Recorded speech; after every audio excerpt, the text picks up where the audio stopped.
Tere tulemast vaatama ja kuulama Tallinna Ülikooli vestlussaadet Eksperteetris. Minu nimi on Katriin Lepik ja mul on hea meel, et minuga koos on siin täna Tallinna Ülikooli magister Piret Ilves. Tere!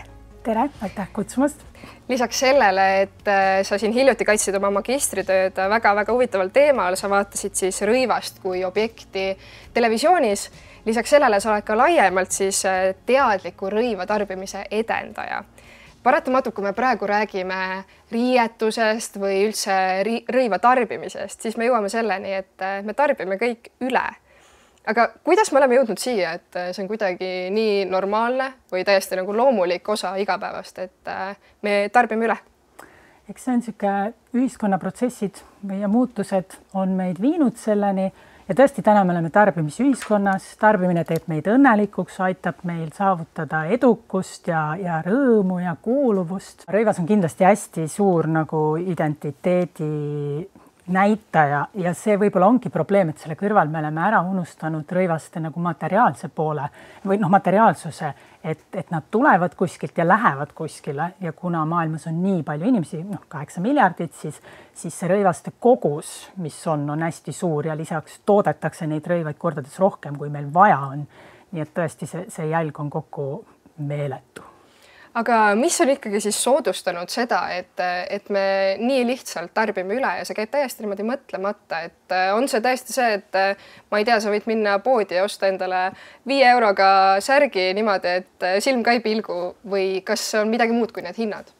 Üks on loomulikult selline nagu teadlik turundustöö rõivaste puhul ja teine on, kui see agressiivne turundustöö saab kokku hinnaga ja siis meile tundubki, et me võime lõputult tarbida ja meile tundub ka, et meil on nagu õigus tarbida hästi palju ja oma identiteeti selle läbi luua.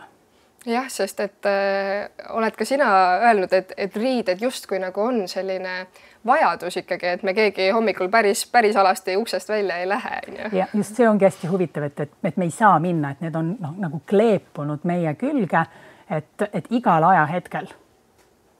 Et kui me läheme kuskile avalikku kohta, siis peavad olema riided ja ükskõik, mida me teeme, isegi kui me üldse ei taha riietele mõelda, siis need on olemas igas protsessis kogu aeg. Ja nüüd me oleme ka siis ühiskonnast hakanud neile, läbi aegade tegelikult on ju riided näidanud staatust aga nüüd me nagu hästi mängime sellega, et ütleme, et eelmise sajandi keskel, siis ühiskonna muutustega kõigega tekkis see võimalus, et me võisime hakata siis ka nagu rõivastega endale erinevaid iseloomust, erinevaid identiteete looma ja me teeme seda siiani hästi nagu rõõmsalt, sest see et me saame end leiutada iga päev uuesti. Et võid panna peaaegu ükskõik mis kehasse ennast läbi nende riiete. Aga sa tõesti mainisid, et me toodame neid riideid ja kuhugi need rõivad ka lõpuks lähevad. Aga mis saab tegelikult tekstiilijäätmetest, et kuhu nad lähevad? Me oleme selline tore tarbimismull siin, kes ei näe seda tootmisosa ja ei näe seda jäätmeosa suuresti. Kuskil 50% isegi nagu Euroopa rõivajäätmest on läinud siis kas heategevuse või mingi muu sellise taolise märgi all siis Aafrikasse, põhiliselt Keeniasse ja Ghanasse, siis kogu maailm saadab rõiva ikka Tšiilisse, Atacama kõrbe sellisesse isetekkelisse prügilasse, et neid kohti on veel ja veel, et meile tundub just, kui need on ära läinud siit, et neid ei ole enam, need ei ole probleem, aga mujal maailma osades need on suur probleem. Ja just täpselt, et meie nagu viskame või anname ära, aga et mis see ära tähendab? Ja nüüd me siis ka Euroopa Liidu tasandil oleme nüüd mõistnud, et nii, et see on tõesti probleem ja et see on hästi halb, et me oleme niimoodi teinud ja nüüd me proovime siis sellesse sekkuda. Ja mis sellest jäätmest siis täna saab? Kasutuskõlblikud tooted nii-öelda lähevad siis korduskasutusse, kasutuskõlbmatud. Nendega me siis püüame midagi teha, kas neid siis keemiliselt või mehaaniliselt ümber töödelda, aga need on hästi ikkagi veel sellised mitte skaleeritavad protsessid ja ja reaalsuses riieteks me teeme ainult 1% rõivaid. See on ju nii ääretult väike number, et tundub küll, et ma ei tea, viin kuhugi kogumiskasti, olgu see mõni pood või kuskil tänaval samamoodi. Ja isegi sinu jaoks siis see probleem on nagu lahendatud, et sa paned selle sinna kasti ja sa tead, et see on hea tegu. Tegelikult see ei pruugi niimoodi olla. Jah, et kui nüüd rääkida sellest 1%, siis selle 1% sees on siis kõige rohkem nagu naturaalseid tooteid, et see puuvillast saab toota päris hästi puuvilla ja villast villa ka uuesti. See on siis tõesti nii, et kui on koostis, siis olnud juba algselt puhas? Jah, et koostis ikkagi algselt puhas ja poodides me näeme ju ka palju selliseid silte, et recycled polyester näiteks. Selle puhul kellegi vana kleit või pluus või püksid ei ole saanud selleks uueks dressipluusiks, mille koostises ta on, vaid tõenäoliselt see on tulnud ikkagi hoopiski plastpudelitest siis toodetud polüesterkiud. Ja see plastpudel tegelikult oleks nagu elanud kauem plastpudelina, kui ta täna elab selle rõivana ja nüüd, kui seal rõiva sisse satub, siis see satub sinna kogumiskasti. Ja kui keegi ostab teda veel, siis ostab, kui keegi disainib teda ümber, siis ta disainib ümber, aga lõpuks on ta ikka maailmas, et me ei suuda taga midagi teha peale selle, et kas siis ladestada prügilasse või siis põletada. Ja siis ta eksisteerib ka ikkagi mingi põletisjäätmena siin keskkonnas, nii et igal juhul me endast lahti ei saa. Just, et see põletamine on ju tegelikult see praegune karm reaalsus ikkagi, aga ikkagi jah, tõesti selline recycled või taaskasutatud või uuesti kuidagi toodetud asjad meil siin ringlevad. Kas päriselt eksisteerib siis mõni jätkusuutlik riie? Ma arvan, et täitsa jätkusuutlikku materjali ei ole olemas, et iga kangaga ükskõik kui eetiliselt ta on püütud nagu toota ja sellest toode teha, et selle jalajälg ikkagi ulatub et nagu hoomamatutesse kaugustesse ja et ei ole olemas sellist asja. Hästi võib-olla oleks niisugune lihtne mõte, et äkki looduslik materjal on kuidagi jätkusuutlikum.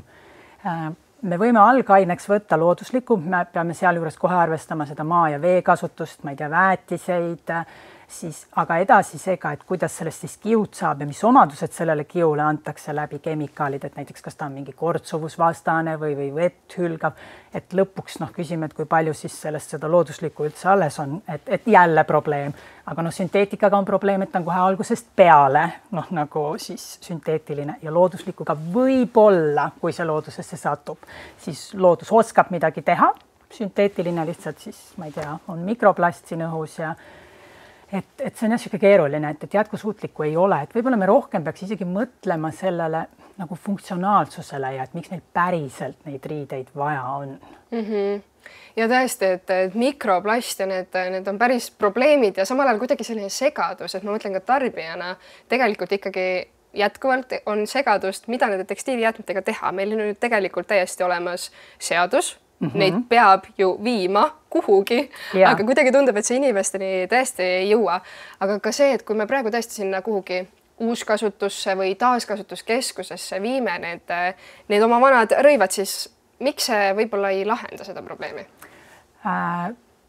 Üks on see, et see tekitab meile muidugi hea tunde, et me viime selle toote sinna siis korduskasutusse ja me säästame seal prügist, et me tõesti nagu pikendame elu igal juhul, kui keegi ostab selle sealt. Aga teistpidi on see, et korduskasutus sõltub otseselt ületarbimisest, et selleks, et mina saaks korduskasutusest osta, peab keegi selle sinna viima. Ja teine on see, et korduskasutus töötab ju samadel põhimõttel, mis muu rõivakaubandus, et see ala, kus seda müüakse, see on piiratud, sest kaubast on vaja lahti saada. Selleks, et inimesed selle ära ostaksid, on vaja ka neid inspireerida, motiveerida, ostma rohkem kiiremini. Ja näiteks ka korduskasutuses need tooted, mis ikkagi alles jäävad, need liiguvad jälle kuskile. Ja tõenäoliselt nad liiguvad siis kuskile kolmandasse maailma, kus nad kummitavad siis edasi. Jälle midagi sellist kuskil utoopilist, midagi meie jaoks, et kuskil nad on. Ja. Kas see on liiga karm võrdlus, et tegelikult selline taaskasutus ongi kuidagi nagu selline uus kiirmood? ta võib nagu mentaliteedilt olla küll jah, nagu sarnane. Loomulikult ütleme, et selline üksikisiku tarbija jalajälje koha pealt osta korduskasutusest on õige, kui uus kasutusest osta, seda küll jah. Aga ikkagi rõivad, riided, kogu see tarbimine, meile söödetakse seda iga päev ju ette, et tõesti turunduslikud eesmärgid, mida me juba mainisime, aga ei saa üle ega ümber sotsiaalmeediast, et tegelikult kas tarbijal üldse on võimalik sellest kõigest kuidagi mitte osa saada, jääda nagu kõrvalseisjaks? No ainult sellisel juhul, kui sa elad paksu metsa sees kivi all, et muidu tõenäoliselt mitte, sest üks on sotsiaalmeedia, aga tegelikult sellised ühiskondlikud normid ja ootused ka nagu hästi soodustavad tarbimist, et kui meil on uus töökoht, siis meile tundub, et peab olema midagi uut seljas ja kui tuleb sügis, siis peab olema midagi uut seljas ja selline, et päris jah, sellest mööda vaadata ei saa. Aga võib-olla mingid lihtsad lahendused oleks need, et me märkaksime neid lõkse, kui meid või mitte lõkse, vaid ahvatlusi ja me juba eos elimineerime ise. Näiteks me ei jälgi mingeid kontosid, me ei saa uudiskirju, me ei käi poes niisama vaatamas, mis seal müüakse, me ei käi ka korduskasutuspoes niisama vaatamas, mis seal müüakse. Me ei osta uut punast kudumit sellepärast, et keegi ütles, et see on moes. Me ei veeda niisama poes aega, ma ei tea, kas ma seda juba ütlesin või ei, aga jah, et me kuidagi ei tõesti jah, nagu seda mustrit konkreetselt muudame, et mida me laseme endale ette sööta, et see on ju meie võimuses, et kas me jälgime midagi või ei jälgi, et kas me paneme follow või ei. Just. Ja siis võib-olla üks asi, mis veel on hästi praktiline, et kui me leiame mingi asja, mida me tahame osta, siis võiks oodata 3 päeva ja siis vaadata, et kas ma ikka veel tahan seda osta, et kas ma lähen uuesti tagasi sinna poodi selle järgi või ei lähe. Et tegelikult need hetke emotsioonid vahel võtavad täiesti üle ja kuidagi põhjendamatult ostame ja siis tarbime ja tarbime üle. Aga siin novembri lõpus on ju tulemas suur ostupüha, nagu mõni seda nimetab, teisisõnu siis must reede. Tõesti on riike, kus inimesed, ma ei tea, ootavad terve öö ukse taga, et saaks juba sinna kaubanduskeskusesse krabada see kõige odavam toode. Et mis probleem nagu meil sellega on? No see on ikka puhast nagu ületarbimine, et see ei rõhu ju kuidagi nagu kvaliteedile, vaid ikka puhtalt nagu hinnale, et osta nüüd kohe, muidu jääd ilma ja kõik need siuksed garantiid, et pärast võid tagastada ja osta kingitusteks ja nemad võivad tagastada ja et see on tõesti ostupüha, mis kõige parem oleks mitte kaasa minna. Ja ka teine on see, et see on juba täna, see ei ole mitte ainult üks päev, vaid see on saanud nagu musta reede kuu, mulle tundub, et juba täna on nagu näha selliseid, et meil on must reede kampaaniaid, et teistest ette jõuda. Jah, et see on tõesti see üks näide, aga läbi aasta meil on ju neid e-esmaspäevasid ja kõiki suuri kampaaniaid, mis pealtnäha tõesti tundub, et äkki inimene, kes on hästi kaua mõelnud, et mul on seda ühte iset täpselt tarvis. Ja kui siis osta, siis muidugi absoluutselt see on väga hea. Aga see reaalsus vist ikkagi päris see ei ole, jah? No ma olen, et on inimesi, kes suudavad niimoodi, et nad ostavad ainult selle ühe asja, mida nad on, nagu et nad tunnevad, et nad on võidus. Aga siis nad peavad juba kuidagi nende mõttemaailm peab olema juba kuidagi muutunud. Tuleme nüüd siin ka Eesti juurde, et mida meil tehakse tegelikult, et neid tekstiilijäätmeid kuidagi siis kas vähendada või üldse seda probleemi lahendada? Praegu see on tõesti nagu fookuses, kuna me siis aasta algusest peame liigiti korjama seda tekstiilijäädet. Mulle tundub, et tehakse laialdaselt sellist nagu parandamiskultuuri nagu proovitakse tõsta, siis sellist tõesti korduskasutuskultuuri, et sellist nagu mõttetööd või inimeste mõtteid proovitakse nagu suunata ja mudida pisut vähem tarbima. Lisaks sellele on, nagu ma ka enne juba ütlesin, et on selliseid on algatusi nagu nende kiudude ümbertöötlemisele, nii mehaanilisele kui siis keemilisele, aga need on ikkagi nagu sellised väiksed algatused. Tore on see, et kogukonnad ise on nagu teinud mingit rõiva vahetusalgatusi ja see kõik on nagu hea, et see nagu motiveerib mõtlema, et kuidas me tarbime.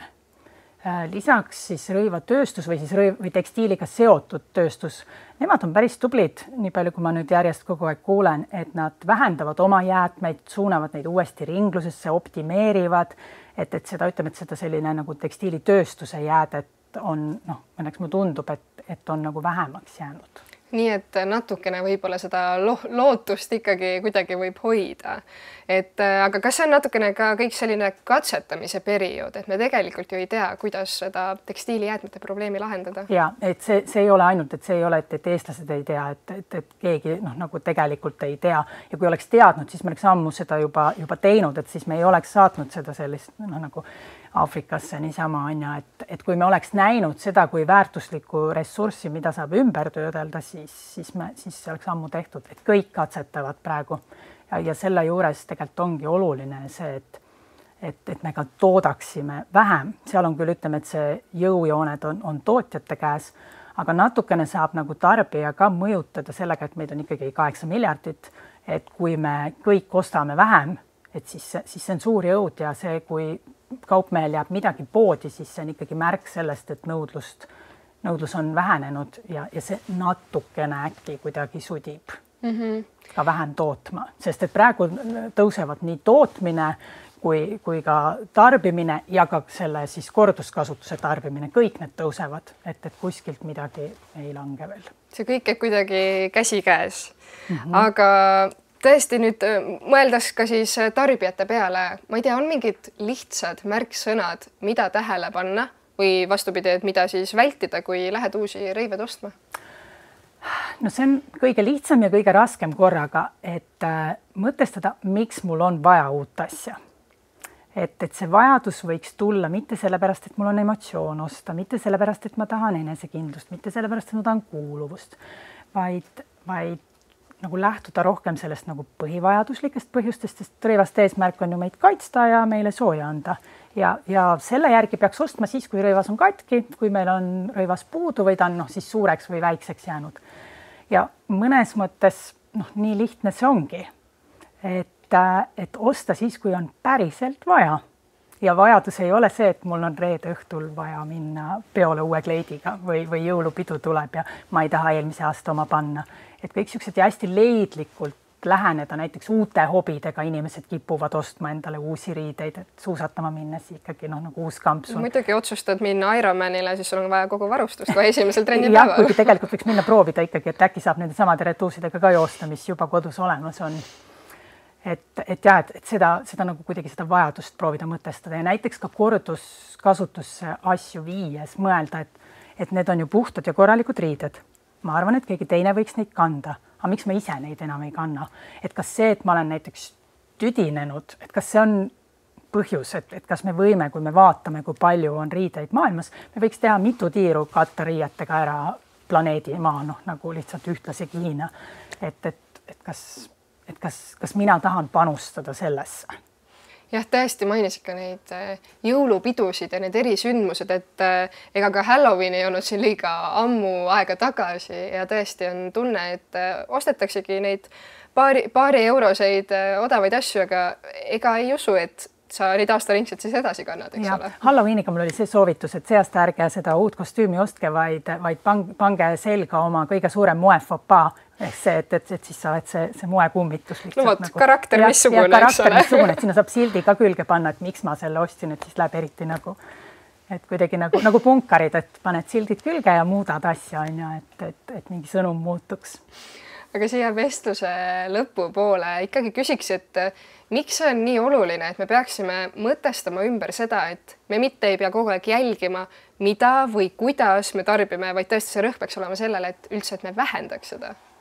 No ikka sellepärast, et meid on 8 miljardit inimest, rõivas on materiaalne objekt, sellega käib kaasas vastutus, sest et ta tuleb kuskilt ja ta läheb kuskile. Ja see ongi see põhiline, et lihtsalt see kogus on nii suur, mida me kõik kokku tarbime ja sellel on jälg. Ja selle jälje juures ei ole ainult see mitte keskkond, vaid ka see, mis see teeb nagu inimestele, kes sellega kokku puutuvad. Et kõik siuksed nagu eetilisuse küsimused, et kuidas kedagi selle toote, mis ma ostan valmistamisel, kuidas teda koheldi, millistes tingimustes ta elab ja nii edasi ja nii edasi. Et see kõik meile tegelikult ikkagi võiks nagu korda minna. Võib-olla isegi natukene tihemini mõelda, et see kett ei ole siin ainult meie ümber, vaid see jõuab täiesti eetikani ja muude küsimustele välja. Täiesti kindlalt, jah. aga aitäh sulle, Piret, et täna rääkisid meile sellest liigtarbimisest, aga samal ajal tekstiilijäätmetest ja tõesti huvitavaid mõttekilde sai ja võib-olla me kõik ikkagi peaksime igapäevaselt juba mõtlema sellele, et kuidas vähendada tarbimist. Aitäh! Aitäh ka teile, kes te vaatasite, kuulasite. Uus saade on juba eetris ka järgmisel kolmapäeval.